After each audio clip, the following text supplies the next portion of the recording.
Hi everyone, today I'm going to show you how to remove a bike chain and then reinstall a new one which has been shortened to the right length.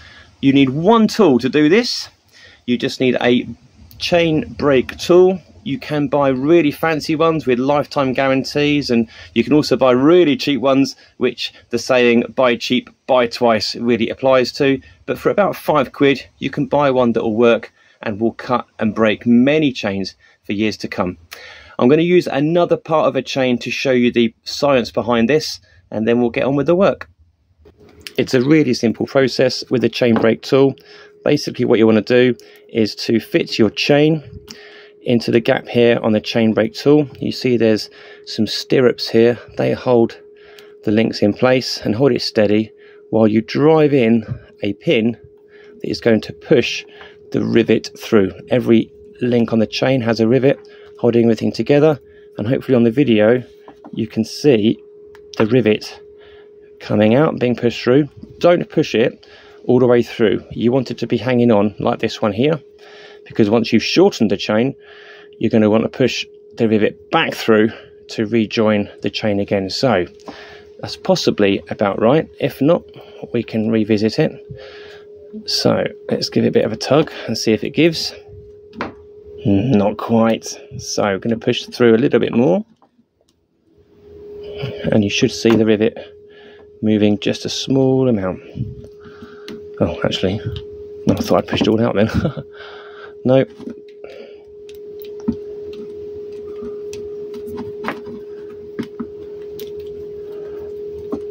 So just a little bit more of a push. It's coming out just a couple of mil. As again, I don't want to overdo it, because once you've taken the rivet out you can't put it back in again, really. There we go. And what you would do is you would remove as many links as you need for the length of chain that you need. I'll explain that in a moment when we do the actual job. And then you'd put the two ends together and you'd pop it back in to the chain brake tool as before, and instead of pushing the rivet out of the links, this time you're going to push it into the links. Now when you do this, it often pushes the links together slightly, meaning the chain is no longer totally flexible, but that's not a biggie, and I'll show you why. So once it's back in as it should be, you'll see that it's quite stiff. That link is not moving, it's not doing that at all. If you just get yourself a small screwdriver and pop it in between the links where they're smallest, and just twist one way and twist the other way, what was a stiff link is no longer. Okay, so that's the theory. Now I'll show you the practice in real time with a real chain. Okay, so we're going to put the chain breaker tool on. We're going to push it through, and then you'll see the link, the rivet is starting to come through here at the other side. You can just about see that on the video. Now because I'm replacing this chain, it doesn't matter actually if I push the rivet too far through so that it comes out entirely, but for the purpose of the video it would be nice to show it coming apart naturally. There we go, perfect. And then what we do is, because this end has the rivet attached to it, that's going to be the hardest bit to pull through the system. So the other part of the chain, it's off camera obviously, but I'm just going to be taking the whole chain off, away from the derailleur and away from the bike. Now the easiest way to cut your new chain to the correct length is just to put it alongside the chain you've removed and make sure the links match, follow all the way to the end, and where the end point is where you need to cut. Now that's simple and usually the way to do it. However, if you're replacing the chain, not because it's rusty, but because it has really worn or stretched, then what you'll find is the gaps between these links are going to be significantly more than these. And over time, over the 114, 116, however many links there are, if each one is a couple of mil longer, you're going to experience this kind of situation where it's slightly longer. Each one is slightly longer. Multiply that by 114 links or however many it is, it would have overtaken the other by some considerable distance, and you might be cutting it at a point you think is right.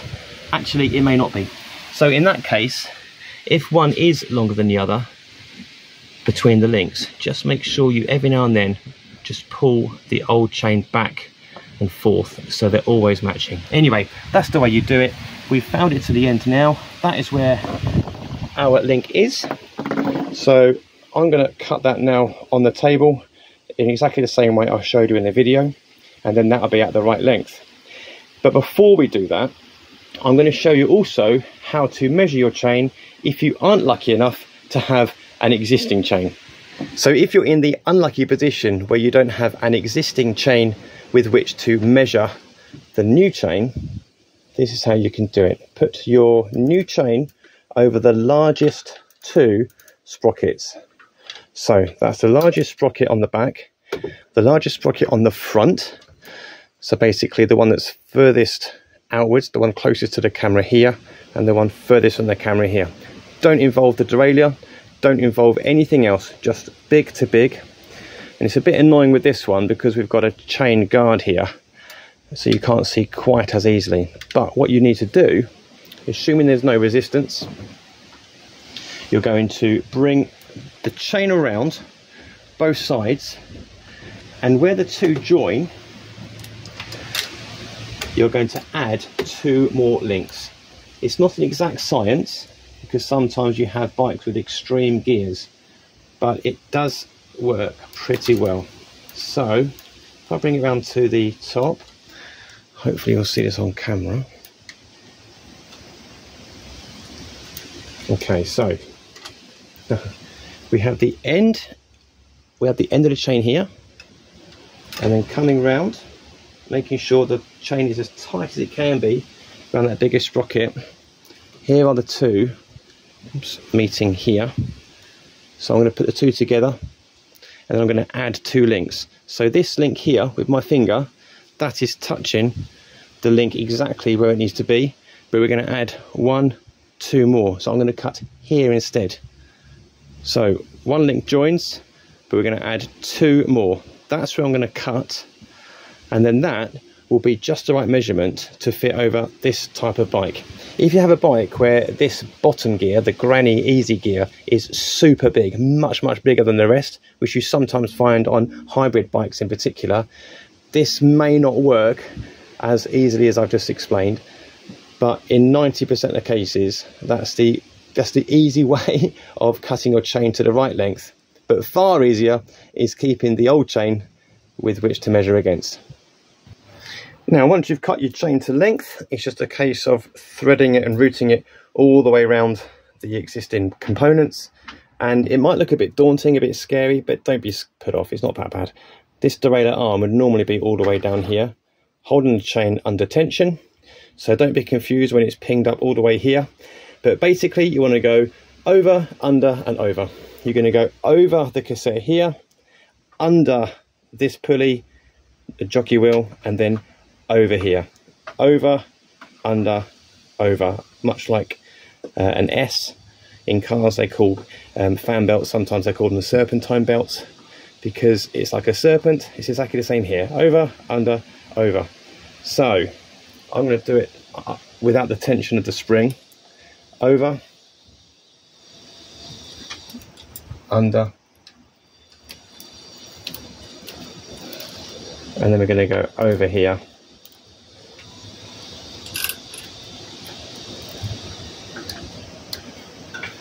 and then we're going to go through the derailleur here, don't get that bit mixed up, and then we're going to join these two chains together at the bottom. But you're going to need to hold the chains together because this arm is going to be wanting to pull the chain apart the whole time, and you're not going to be able to get your chain brake tool to push the two links together under all this tension. So you need a small tool to hold it all together. And this is the super expensive tool that you need. Basically, you're going to plonk it through the link that side, which means then you've got loads of slack in the tension to attach these two sides together. The two together, Just going to bring this down a bit closer for you. So I've pushed the two links together, just like that. I'm going to get my chain brake tool to push the rivet through. This is why I showed you off camera a short while ago, because it's a bit difficult to show you in situ without bending the chain upwards, which we really don't want to do. So we're going to push the rivet in as per the video I showed you a short while ago. And if you remember, when I pushed the two rivets together, it added a bit of tension to the link.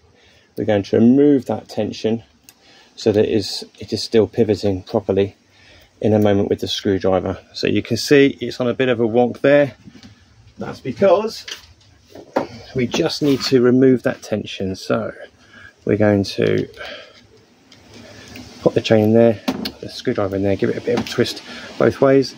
That tension's gone, and I think we're in business.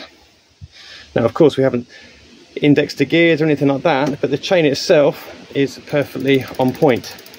And you'll see here the derailleur, it looks slack here. That's because we've got small sprocket to small sprocket, so it will be tense like that. But if we bring the front chain forward a little bit, you can see the derailleur is now moving, and we're in business.